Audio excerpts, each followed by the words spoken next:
For episode 63 of The Paper Thing. Today's episode, Wootton, you know it.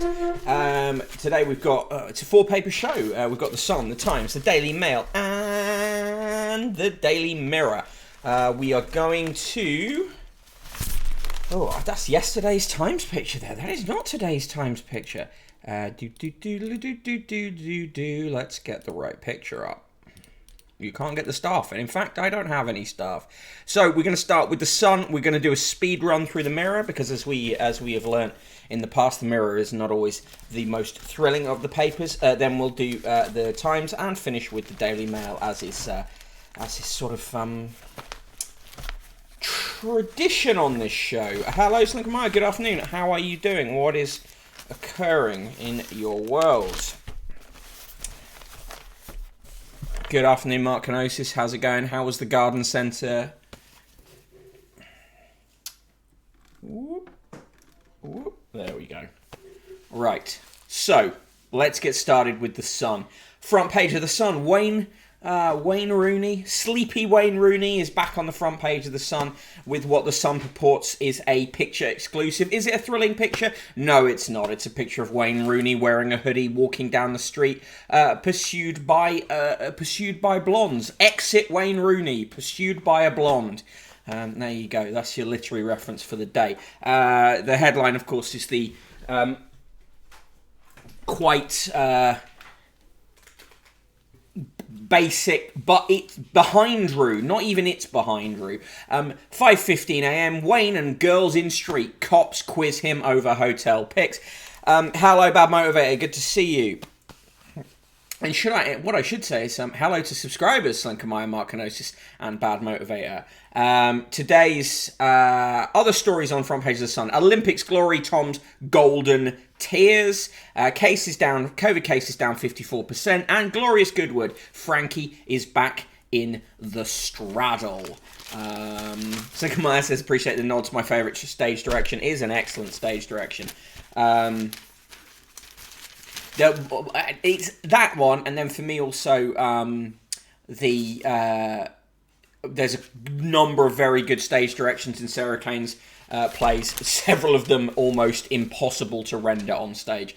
Elsewhere in the paper, right, let's get inside to the paper. On page 3, that isn't page 3 but is page 3, Good Dry Rubio Tuesday. Okay, so a bad pun on a Rolling Stones song that many people have forgotten, Ruby Tuesday. Roving reporter Pilar Rubio suns herself by the sea as she prepares to wave off partner Sergio Ramos. The TV host, 43, will stay in Spain when the ex-Real Madrid defender, 35, heads to Paris Saint-Germain after signing a 2-year deal. No doubt she'll be a Pilar of strength to their 4 sons. A Pilar of strength. Hey, Tara Wrights, good to see you. Hope you're having a good day. Exclusive story, Corrie Lynch throb. Coronation Street Julie Goodyear has revealed she was nearly sacked after a saucy stunt during filming. The Bette Lynch actress was in a bedroom scene with co-star Roy Barraclough when he cheekily produced a vibrator. Julie, now 79, responded by pressing a button on her novelty pyjamas, which played the song The Only Way Is Up, leaving the crew in hysterics. Right, this would have been in the 90s. Elsewhere in the paper, let's move on. Back on the boil, Brits to get 5 more years before gas heater axe. Bleary-eyed footy legend out on the lap. I'm not in your... No, but that's that's so loud. It's not that you're there. I love that you're here. You're the person in the room, but it's very noisy. Welcome to our sitcom style interlude. Bleary-eyed footy legend on the lash. Walk this Wayne is the headline they give it. Hello, Juliet Jones 1234. How are you doing? How many puns is the Sun going to have left with all this rune stuff? Now we've got rune service. Isn't gas heater axe the end of The Shining? The book version, says Mark Knowles. Just going for those niche jokes today. On page 7, Madonna's a material grill. She had a barbecue.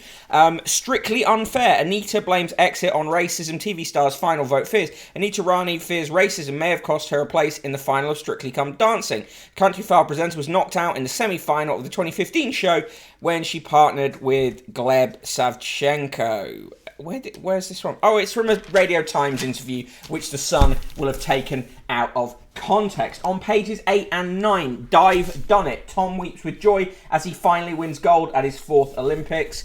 And various other people have got gold medals as well, including Adam Peaty in the 100-metre breaststroke and Tom Pidcock in the mountain biking.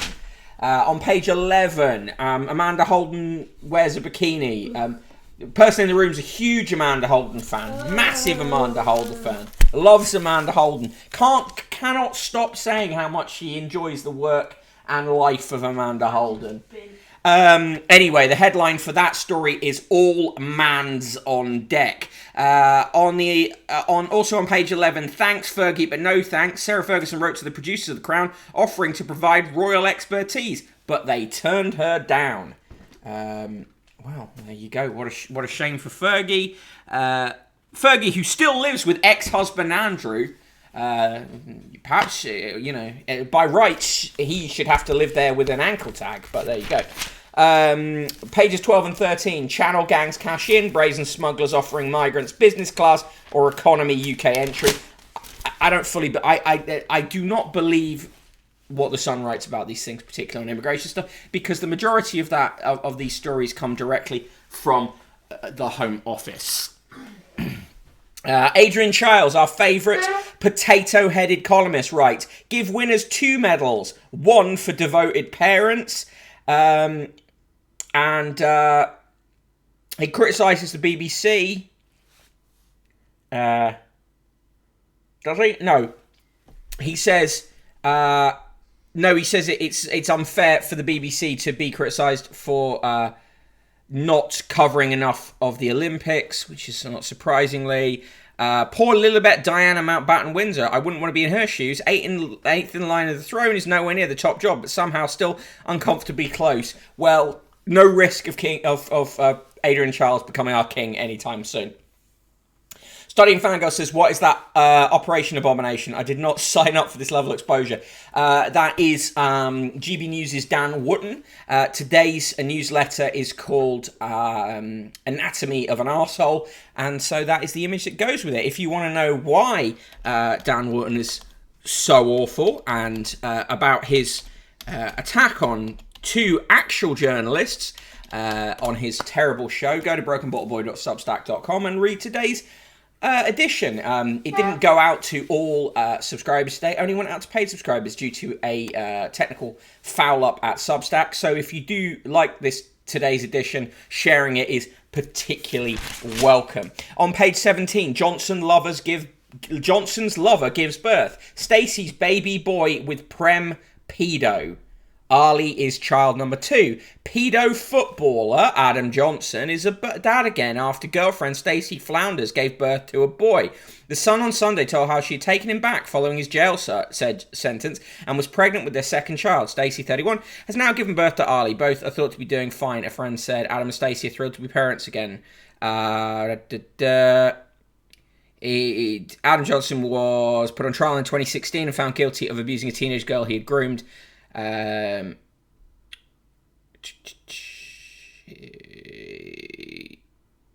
So, yeah, anyway, look, the thing about this is that this woman she's not guilty of anything. Neither of are her children.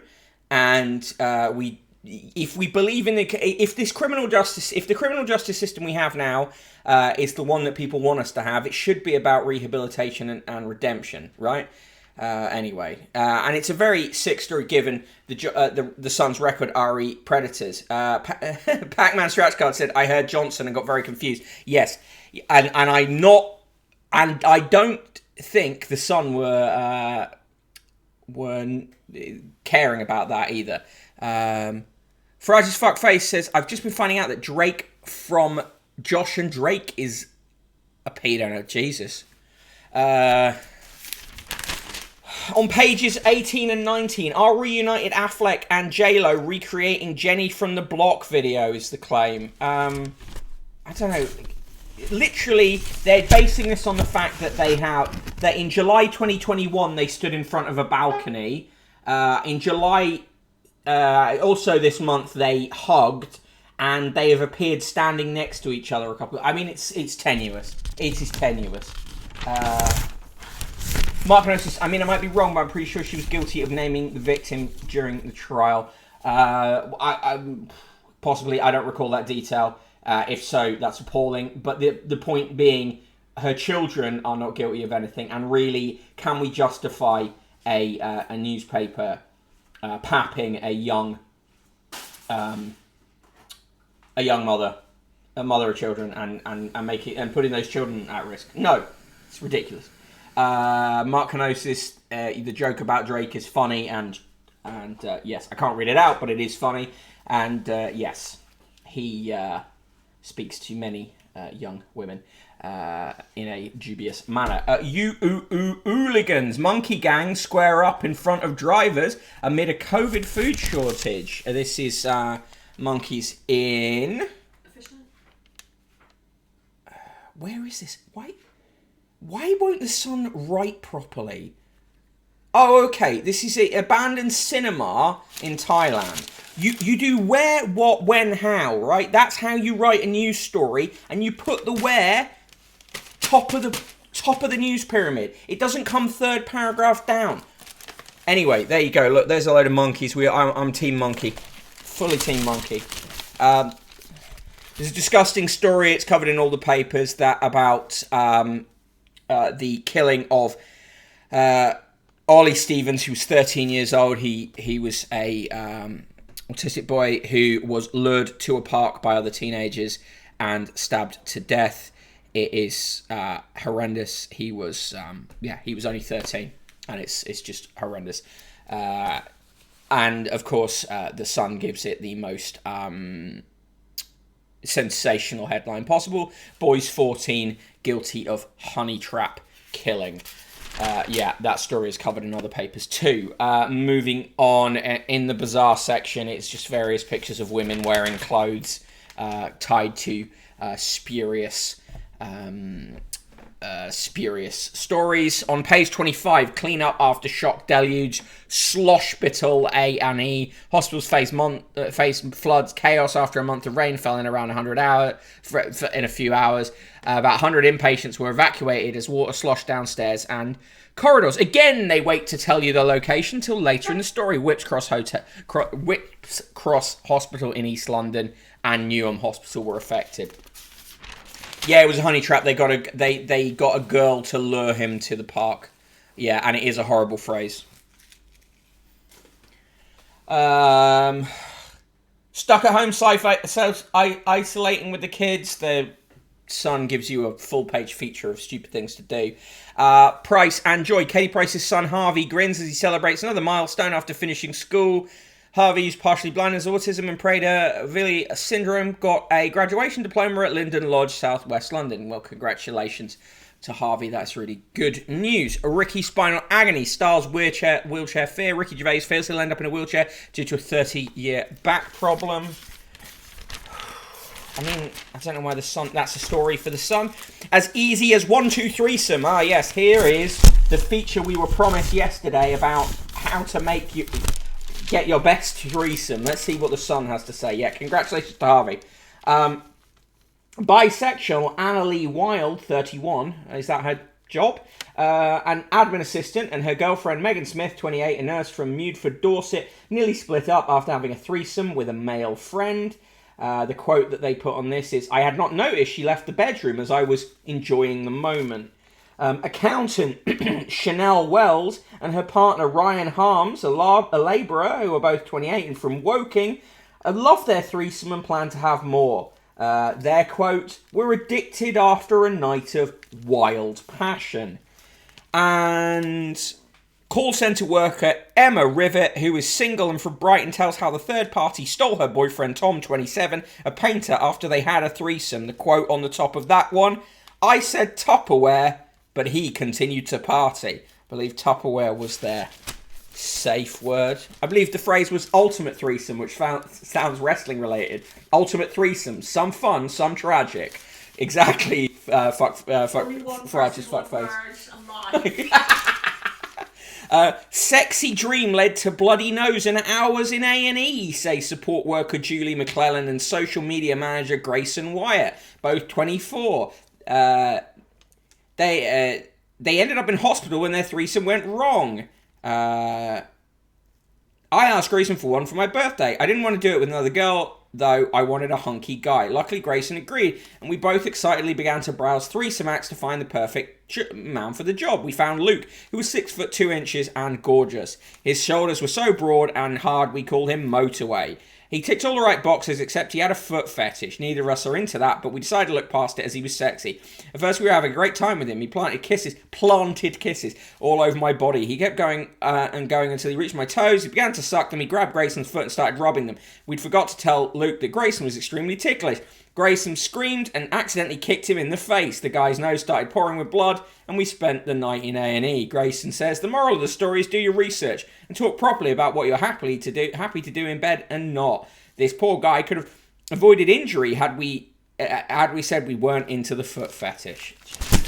The rules, according to the sexpert, Georgette Cully, sexpert, communicate, research, pick a stranger, be organised, go to a hotel, use a safe word, play fair, try tantra, be respectful, know your limits.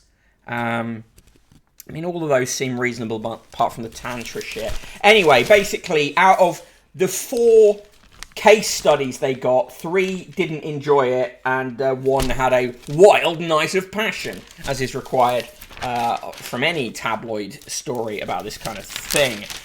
In the TV reviews, How to Save a Grand in 24 Hours didn't get a particularly good review. Holby City is the TV recommendation for tonight. And they also say watch Glorious Goodwood. If you're wondering why it's getting dark here, it's because we're about to have a massive storm. In Dear Deirdre today, she did a flick to needy ex and bars me from my son. Viagra hobbies bit on the side. Partner so bitter over baby loss. Well, yeah, I mean, why would you write in, oh my God. Why would you write in to the Sun to talk about your girlfriend's miscarriage? Seriously, you don't fucking deserve her. Son of 42, leaving me all on my own. 3 weeks after meeting a woman, my eldest son is moving in with her. I'm his mother and I'm 62. He's 42 and lives with me. Yeah, he should have moved out some time ago.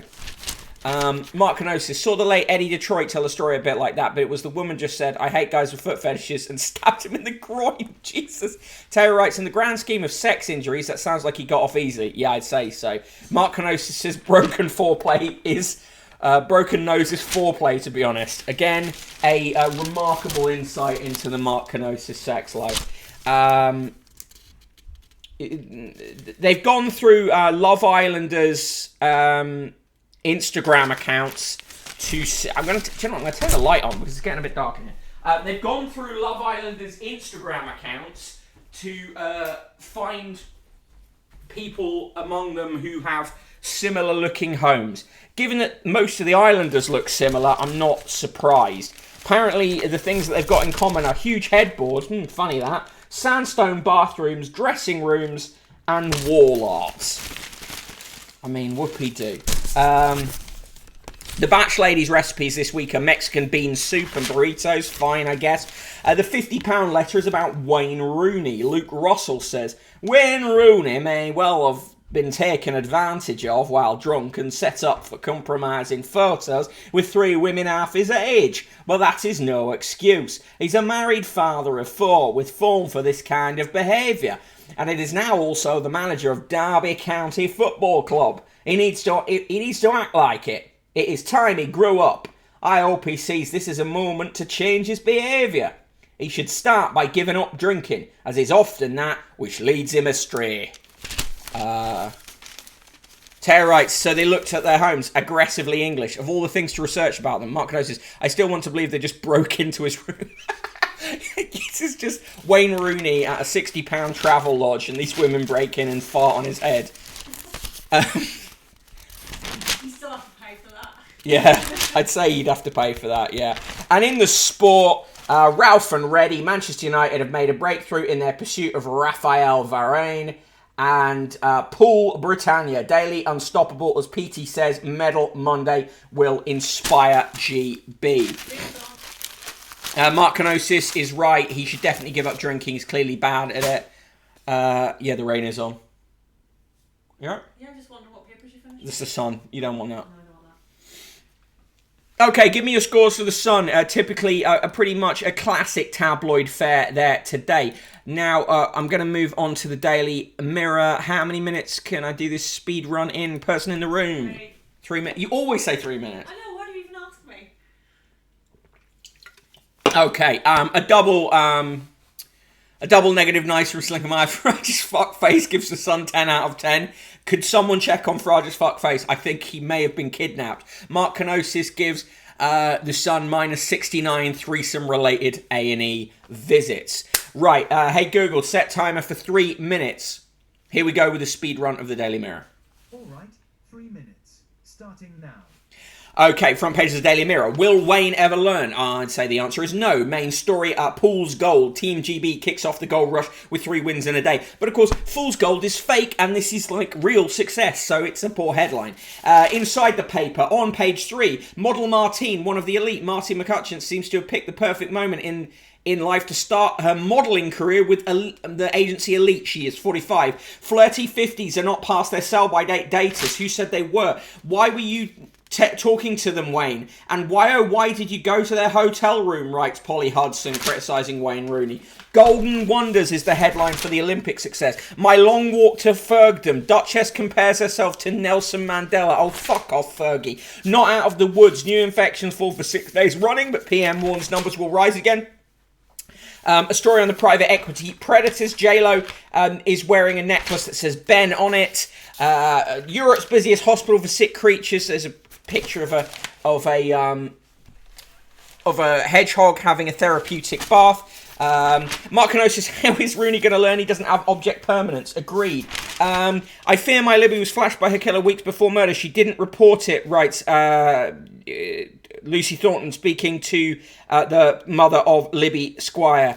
In the diary, Kerry Katona's is in Las Vegas. I'm not a celebrity, get me down for him. Mirror writer rises to challenge of Salford's new TV jungle experience. Natalie, I've become a sort of trailblazer for IVF, says Natalie Imbruglia. There's a big puzzle section, like loads and loads of puzzles, which is cool. To like puzzles. In the healthy meals, it's a BLT omelette, which is fine, a broccoli and courgette stir fry. Nicola Adams says she won't let her asthma define her. Good on her. Dr. Miriam Stoppard says breakthrough could help heart health of athletes. Dear Colleen, upset that he's still in touch with his former girlfriends. Mother-in-law has disliked me from the start. Kids have shunned me after divorce.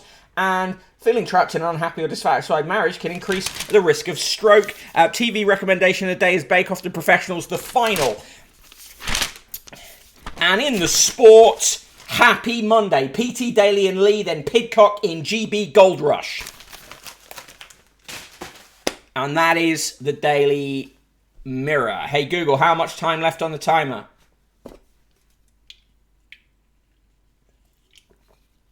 33 seconds remaining. Brilliant.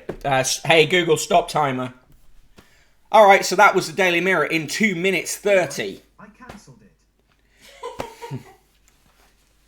Now we're going to move... give me your scores to the Mirror if you're on, but I know it's a speed run, so it's kind of not fair to do that. Mark Kenosis, Fergie is like Nelson Mandela in that Tories wanted her dead in the 80s.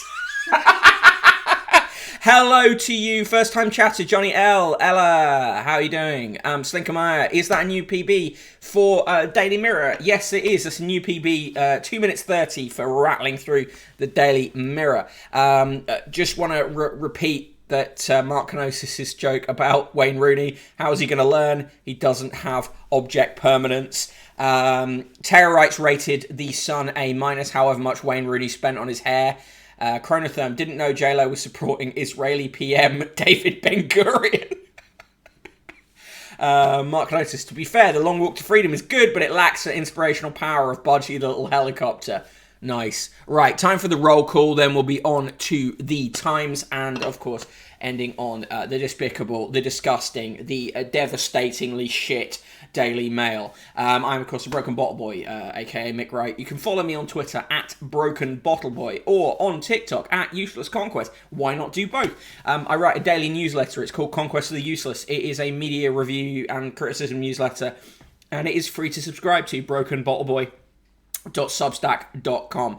In the chat today, Achibis, Aiton, Bad Motivator, Barbadians, Commander Root, Comrade Two-Face, Domestic Ladio, Farage's Fucked Face, Friar Bentos, Chronotherm, Lilith Myskeria, Mark Kenosis, Passing for Human, Rococo, Slinkermeyer, Studying Fangirl, Teo Writes, The Royal Flush, and Zippish Shavit. Thank you all for joining me on this, the Tuesday show? The Tuesday show. To be honest, I've lost track of days. Right, so yes, we're going to move on to the Times and see what's going on in the world of the Sun's sibling with a larger thesaurus, but as an insidious politics. All right, front page of the Times. Midlife love, why Benifer makes us happy. Benifer, I couldn't give a fuck. It does nothing for me. It has a negative emotional effect, a neutral emotional effect. I have a flat affect when presented with pictures of Benifer. Kitty Spencer, women who fall for much older men. Will they factor in the fact that the much older man she's fallen for is also a multi-millionaire?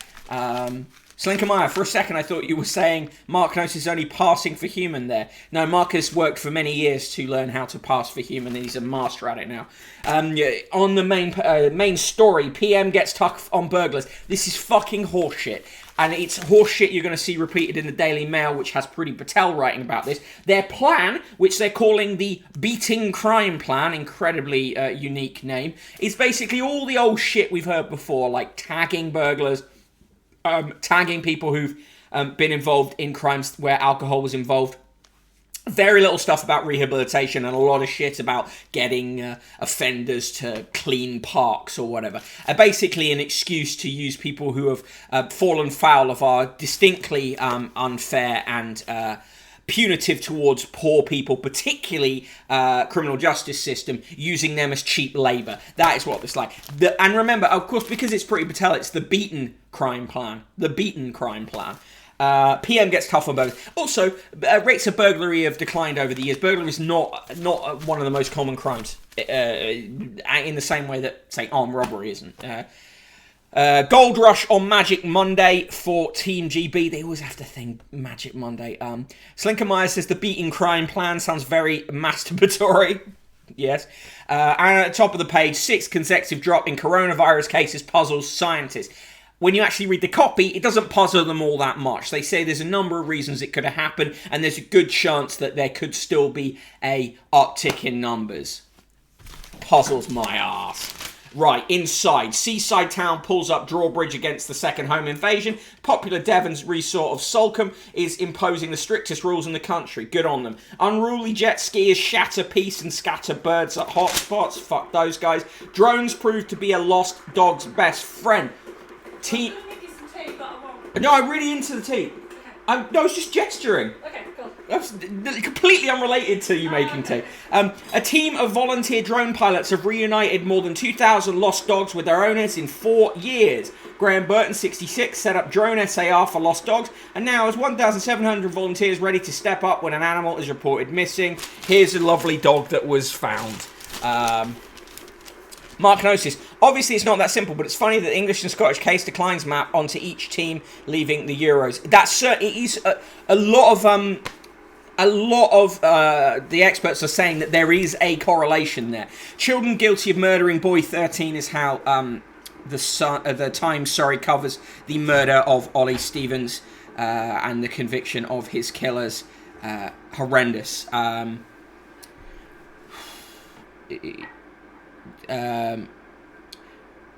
Two 14-year-old boys have been convicted of murder after using a girl to lure a teenager to a park before stabbing him to death. The girl, 14, had said in a Snapchat message that any violence Ollie suffered would be karma. Reading Crown Court was told she admitted manslaughter. Neither she nor the boys will be named for legal reasons. In a statement via the police, Ollie's family praised him as a warm and kind, and said that he was soulful and a deep thinker. This was revenge for petty grievances and arguments in the playground, and they later bragged about the stabbing. Ex-footballer Joey Barton has denied kicking his wife in the head at a party. Jesus Christ. He's a fucking piece of work. I'm so proud to be gay Olympic champion, says Golden Boy Tom Daly. Good on him. Girl 13 is Japan's youngest victor. A girl of 13 became Japan's youngest gold medalist. Mamuji Nishiya triumphed in the world women's street skateboarding as the event made its debut at the Games. Good on her. Yeah, but your dad says it's not a real sport. Shut up, Connie. P.T. Hale's win as triumph over COVID. Good on him as well. Scientists warn of more killer heat waves. No shit. Twitter allows anti-Semites to praise Hitler, says the campaign against anti-Semitism. Pings, jabs and hot days hold clues to falling COVID cases. Exempted workers to include bin men, vets and tax collectors. Jesus fucking Christ. Conspiracist son calls for her arrest. Good. Medical staff must be jabbed, say US doctors. Yeah, they should be. Netanyahu demands third Pfizer dose for over 60s. I've avoided jingoism at the proms since Falklands War, declares Rattle. The conductor Simon Rattle said he had avoided leading the jingoistic last night at the proms since the Falklands War, commenting on the controversy that arose last year about whether Rule Britannia should be played. It was a controversy entirely constructed by the press. He should be played on the final night. Rattle said he was torn. I thought it was sad that it made such a noise. I never conducted that last night, always avoided it a bit. I've been uneasy about some of the jingoistic elements ever since the Falklands in 1982. Expect there to be Telegraph columns about Simon Rattle condemning him within moments. Screech saying so cool it is. Chronotherm, isn't Jack Dorsey openly fascist in a Minecraft simulation? I'm not sure about that one. Man-hating parrot proves too much for abductors is one of my favourite stories today. Whether it was Sky the parrot's hatred of men, her tendency to scream "come on" before biting, or a habit of singing "do do do" repeatedly, we do not know. But the thieves who took the pure African grey could clearly not put up with her. The pilfered parrot was returned to her owner, Sarah White, over the weekend, a month after being stolen in a burglary. An appeal for the beloved pet had warned that she was not to be messed with. Sky was taken from White's home in the hamlet of Tusmore near Bicester, Oxfordshire on June 8th, along with jewellery that belonged to White's grandmother. White had returned home to find her bedroom ransacked and her beloved pet no longer in her cage. After appeal supported by animal charity Beauty's Legacy, the 20-year-old bird below was recovered from a family home in Bedfordshire, 40 miles away. Sky's new owners recognised the appeal's unique description of the feisty parrot and got in touch to help send her back home. In the appeal for Sky's return, White had said, "She hates men, only likes me.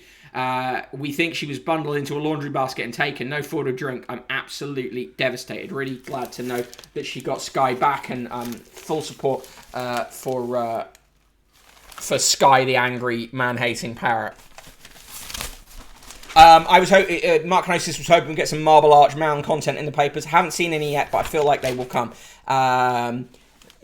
A little tipple could stop second heart attack. Good, brilliant. I love these stories when they say you can drink booze. Mark Knosis believes he can change the parrot, and that the parrot should be sent to live with the group of parrots who've been separated because they keep insulting zoo visitors. The mound is hilarious, absolutely hilarious. I think probably that'll reach the papers tomorrow. I think it was sort of hitting on social media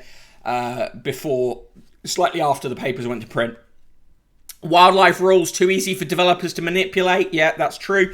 Teenager murdered by stepfather. Absolutely grotesque story. I mean, we've talked about too many grotesque stories today. I'm going to skip that. Max Hastings writes, actually not a bad column, saying, Cummings is right. We deserve better leaders. Voters are partly to blame for the low-caliber ministers and extremist party activists who control the political system, but not entirely. But, also Max Hastings gave Boris Johnson his first real foothold in journalism after Johnson was sacked from the Times and hired at the Telegraph. So, Hastings should have to deal with what he sowed.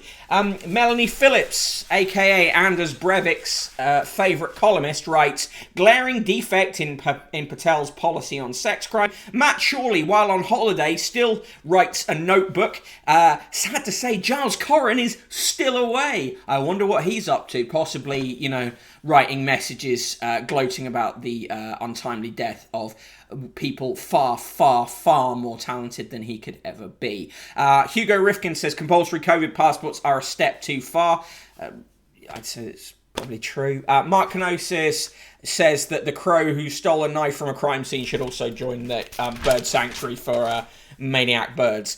In the birthdays today, Emily Thornbury, Labour MP for Islington, is 61. Alan Border, the Australian cricketer and sports commentator, is 66. The disgusting, despicable, demented Dehenna Davidson, Conservative MP for Bishop Auckland, is 28. Christopher Dean, ice skater, Olympic gold medalist, is 63. Bob Diamond, the banker, is 70. He is a total banker. Joe Jury, the tennis player and 7-time British national singles champion, is 61. Bobby Gentry, the singer of Ode to Billy Joe, amongst other songs, is 79. Sir Jeremy Greenstock, the diplomat, UK ambassador to the UN between 1998 and 2003, is 78. Jack Higgins, the novelist, known for The Eagle Has Landed, is 92. Sir Michael Hintz, the founder and chief executive of CQS Asset Management, is 68. Cressida Hogg, chairwoman of Land Securities, is 52. John Howe, the Conservative MP for Henley, is 66. Simon Jones, known for playing Arthur Dent in The Hitchhiker's Guide to the Galaxy, is 71. Tom Kerridge, the chef, is 48. Michael Longley, the poet, is 82. Jonathan Rhys-Meyers, the actor, is 44. Sir James Munby, the president of the Family Division and head of the Family Justice until 2018 and Lord Justice of Appeal until 2013, is 73. Rob Owen, the chief executive of the prison and reform charity the St Giles Trust, is 56. Robert Rankin, the novelist, the excellent novelist, is 72. Lieutenant Commander Pete Reed, the rower, 3-time Olympic gold medalist, is 40. John T. Rhodes, the cricketer for South Africa until 2000, is 52. Jordan Spieth, the golfer, is 28. Barbara Thompson, the saxophonist and composer, is 77. Air Chief Marshal Sir Glenn Torpey, Chief of the Air Staff until 2009, is 68. Joy Whitby, the pioneer of children's television, creator of Play School, is 91. Lieutenant General Sir Michael Wilcox, gentleman usher of the Black Rod until 2009, is 77. In 1694, the Bank of England's Royal Charter was signed by King William III, and a few days later the bank opened for business, staffed by 17 clerks and 2 gatekeepers. In 2012, the Olympic Games were declared open by the Queen. Team GB won 65 medals, 29 of them gold, in its best performance since 1908. And the quote of the day comes from John Updike from his Self-Conscious Memoirs, 1989. Dreams come true. Without that possibility, nature would not incite us to have them. In the corrections and clarifications, the Times says, we stated that fully vaccinated UK citizens are required to present a negative COVID test to enter France. This is incorrect. They must present proof of vaccination and sign a declaration that they are free of symptoms. We apologise for the error. Giles just can't get into the office because his car is being spawn camped. Slinkermeyer, Headcannon, Bird Gang. This parrot can make friends with Izzy the Raven with an Asbo. Yeah, nice. In the world news, US steps up airstrikes as Taliban tighten grip. Capitol Police to give evidence in Trump riot inquiry. In Malawi, leader flies family to online summit in UK. Stop treating us as the enemy, China tells the US.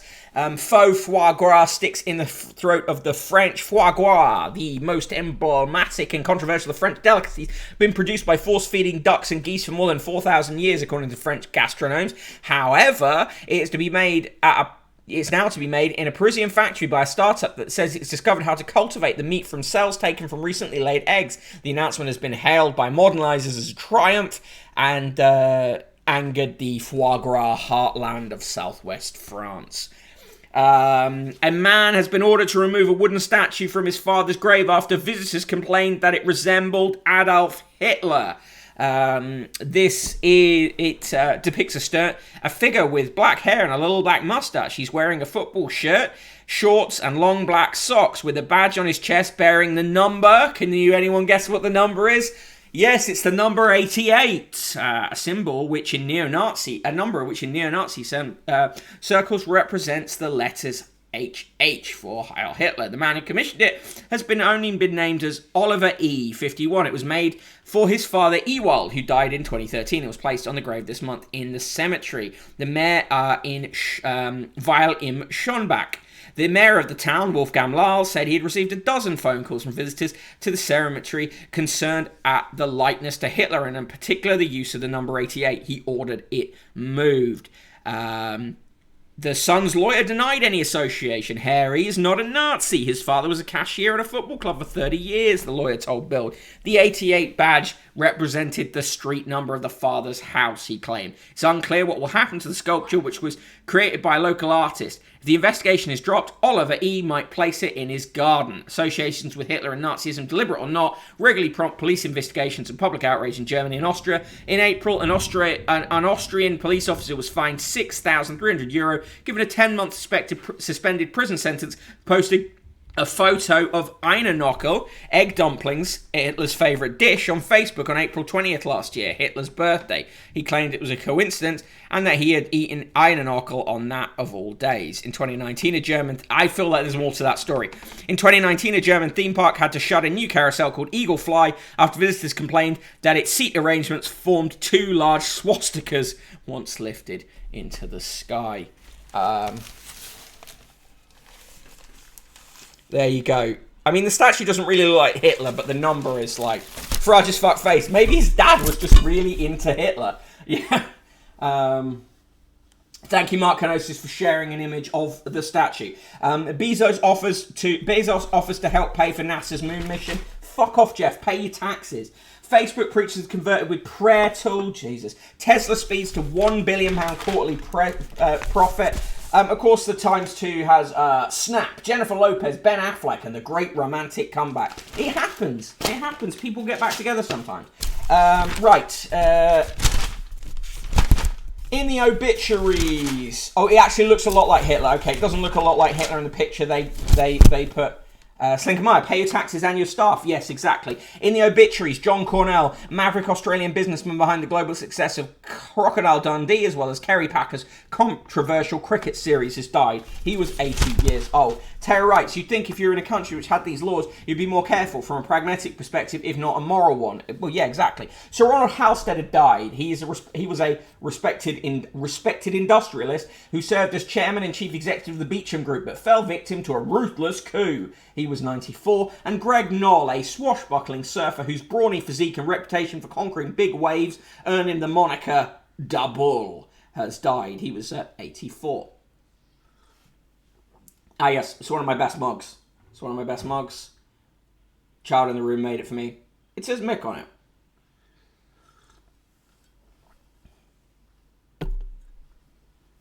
Hey SK, how you doing? What's going on? Pursued across the Highlands by a ruthless coup. Yeah, I know. It's my second favourite mug. They also got me a Papa Bear mug, which I really like. SK's in the editing dojo. Looking forward to the video, which I believe will feature some form of guest appearance from me. And in the sport, let's get the party started. 3 golds in 5 hours for Britain. Daly finally triumphs at 4th Olympics, and Petey and Pidcock outclass rivals. Hey Zavrama, good to see you. Thank you for joining us for the first time. Really appreciate it. Yeah, that's the times. Give me your scores for that. For me, I'd say triple negative nice. Maybe with a +2 for a couple of animal stories, particularly the bird.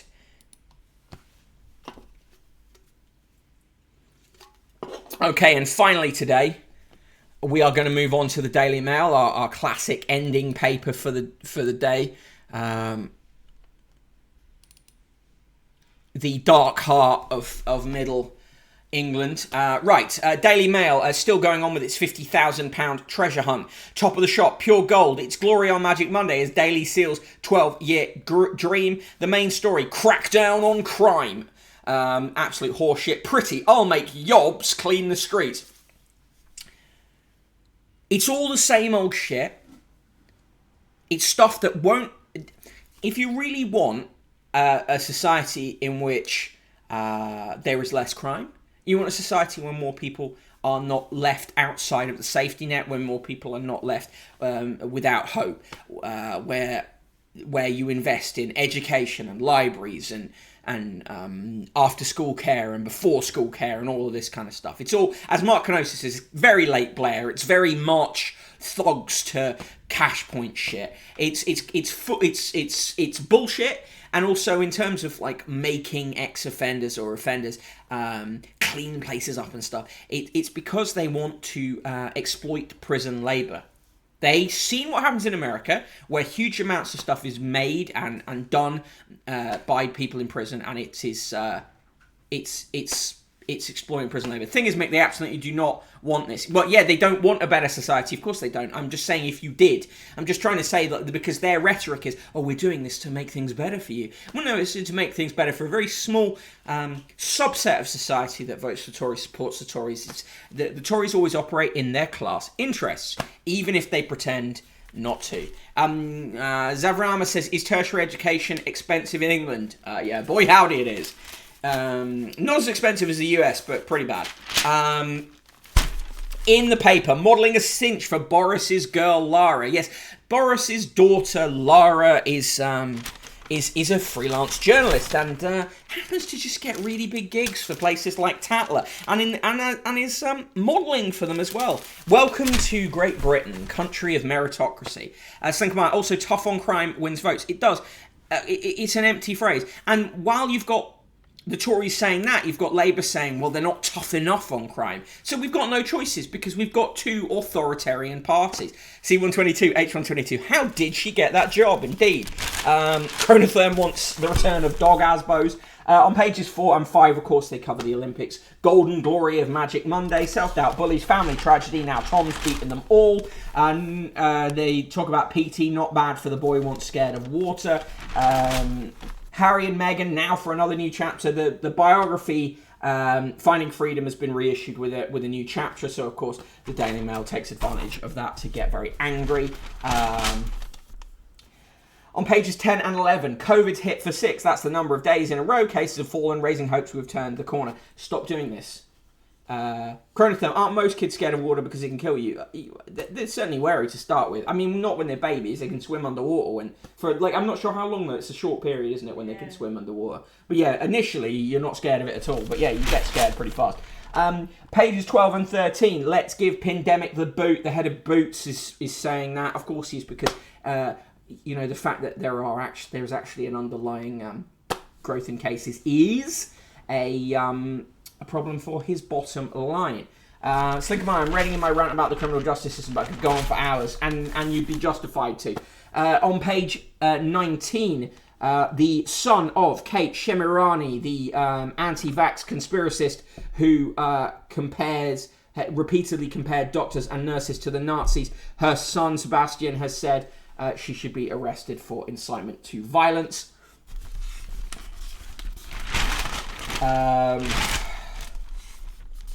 On page 19, they just reprint a load of Jackie Mason's jokes. Richard Littlejohn is a piece of shit. He's attacking the police, and saying, but not in the way we would enjoy. On page 23, mixed race and white babies have worst life expectancy. Very weird and racialized stuff, of course, as usual from the Daily Mail. On this day, July 27th, 2021, from the Daily Mail archive on July 27th, 1945. Hayes Avarama, thank you very much. Glad you appreciate you stopping in, and thanks for chatting. Hope you have a lovely sleep. July 27th, 1945, the Daily Mail wrote, Britain, the United States, and China have sent a joint ultimatum to Japan, warning her to get out of the war on Allied terms or be completely destroyed by the prodigious forces now poised to strike the final blows. The proclamation was signed by Mr. Churchill and President Truman and approved by Marshal Chiang Kai-shek. July 27, 1978, the happiness that shines in the faces of Leslie and John Brown as they gaze at their newborn baby is a triumphant reward for the years of effort by the scientists who made the birth of Louise, the first test tube baby, possible. Gynecologist Mr. Patrick Steptoe and scientist Dr. Robert Edwards have fought both man and nature for more than a decade to arrive at this historic achievement. Mark Canosis, July 27, 1945, the Mail wrote, Hitler, never knew him, never met the bloke. Tara writes, talks about the baby story. Hate those stories so much because they don't look at class and don't differentiate between mixed race groups and usually lump in GRT people with white people, which skews the data, fucks over GRT people. Yes. Born on this day, Peter Reading, the poet from Reading, Peter Reading, the poet from Liverpool, wrote such bleak work that he was dubbed the laureate of grot and was said to be like Larkin, only bitter. Reading, whose subjects ranged from cancer to homelessness, once said, "There's no posterity to write for. I'm writing for mutated anthropods." I love it. He had T-shirts printed with "Eschew baggage for the expedition is brief." Baroness Shirley Williams was born on this day in 1930. She died earlier this year. Former Labour Education Secretary, co-founder of the SDP before becoming a Liberal Democrat leader in the Lords. On July 27th in 1984, English actor James Mason, star of North by Northwest, died. He was 75. In 2016, US presidential candidate Donald Trump publicly called on Russia to hack and release Hillary Clinton's private emails. Quote for the day comes from Thomas Friedman. "No two countries that both have a McDonald's have ever fought a war against each other. It's fucking horseshit. It's not true." Joke of the day. I have a phobia of French pancake shops. They give me the crepes.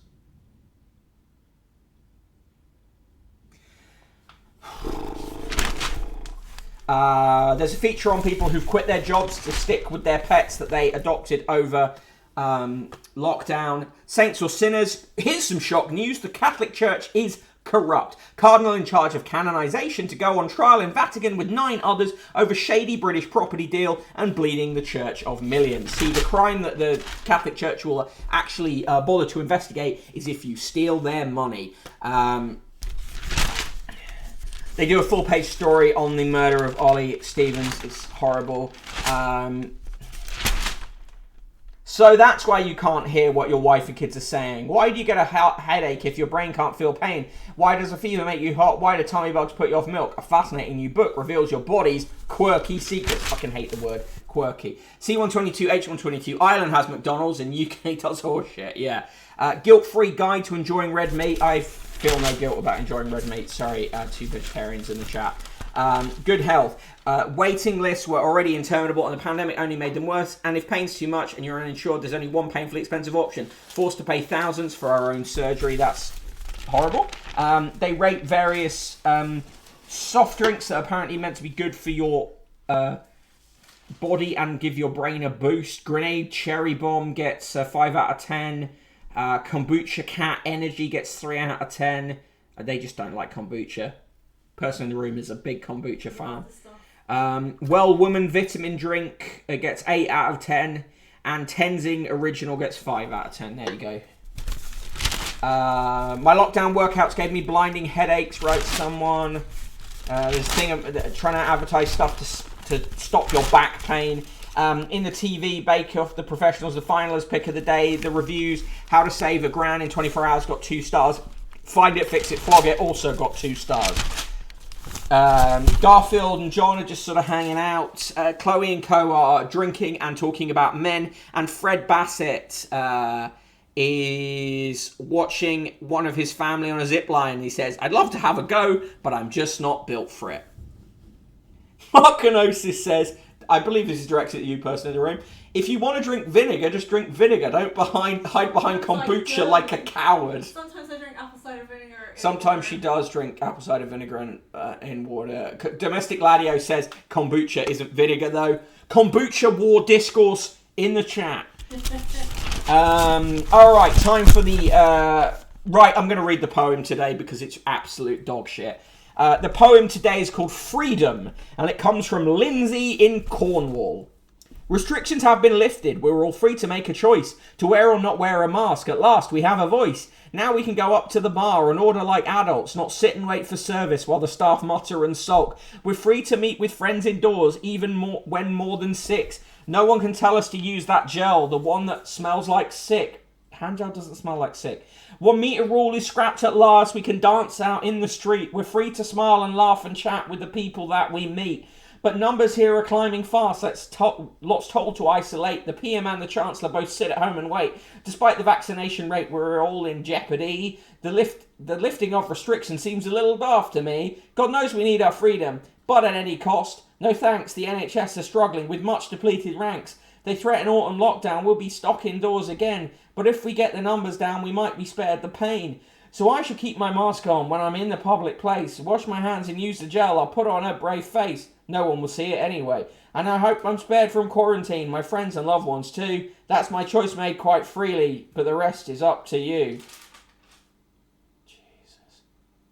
Mark Canosis really botched that rhyme for adults. Was hoping for Yakults. Teo writes, I hate the British conception of what democracy and freedom are. Yeah, that did take a turn, that one, but it's still pretty bad. And the limerick of the day comes from Jenny Grove, who says, MPs wonder, some not without feeling, with CCTV on the ceiling, whose dark hocus pocus adjusted the focus to make that map film much more revealing. Oh my God. By the way, you can blame person in the room for the start of us reading the poems. I never used to read the poems, and she's got me into reading them. So bad. Yeah. Okay, the straight to the point letters today. Bill Davis. That wasn't a limerick. No, exactly. Bill Davis of Biggin Hill says, Adam Peaty winning gold at the Olympics has got to be a Peaty blinder. P. James says, shouldn't Highways England be filling in potholes instead of bridges? Michael Schooler says, Meghan and Harry say they have suffered so much. Shame they aren't suffering in silence. Oh, fuck off. Brian Sykes says, oh, he's from Suffolk, so what do you expect? If you've been pinged, when can you expect to get ponged? That doesn't even make sense. Andrew Bosley says, is there a TV reality show Denise Van Outen hasn't been in? Sally Brown says, you can get a same-day vet's appointment for your cat, but not a face-to-face consultation with your GP. It's like she pays for the vet. Yeah, exactly. Leonard Macaulay says, telephone consultations with a GP or a head of chocolate teapots and open-toed Wellingtons on the list of useless things. C. Lewis says, how many of the people crammed on beaches and in nightclubs are too scared to go back to work? A beach is outside, motherfucker. Right, and David Kirkwood says, if the government was running a Christmas club, we'd all get Easter eggs. Mark Gnosis says, I thought you were going to say we could blame person in the room for the limerick as some kind of Irish collective guilt. No, I wasn't going that far. Today's recipe is chicken and pistachio salad. I mean, really. They're still trying to get you to go on cruises.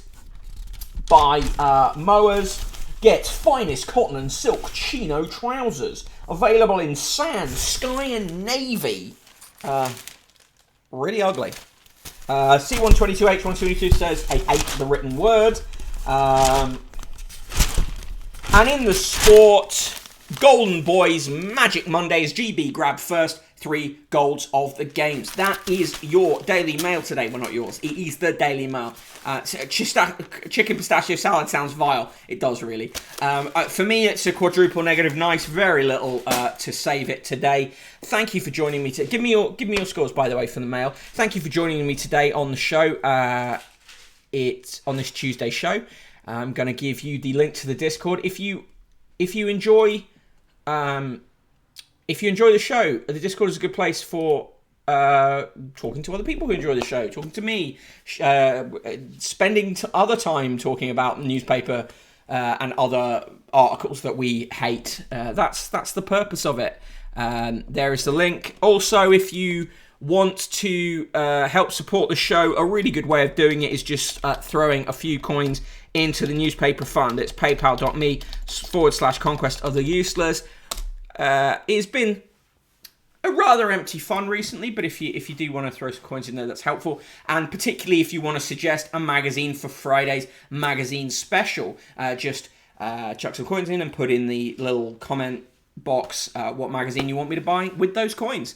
And last but not least, if you are not yet a subscriber to the newsletter, consider it. brokenbottleboy.substack.com. It's a new article every day about some aspect of the media written by me. It's free to subscribe to, but if you like it, you can always upgrade and you get some other stuff. Thanks very much, everyone. See you tomorrow at 1 p.m. In the meantime, have a really fantastic afternoon. And if you're watching this on YouTube, don't forget to like, subscribe, and share, and all that other good stuff. I've been the Broken Bottle Boy, and see you tomorrow. Bye.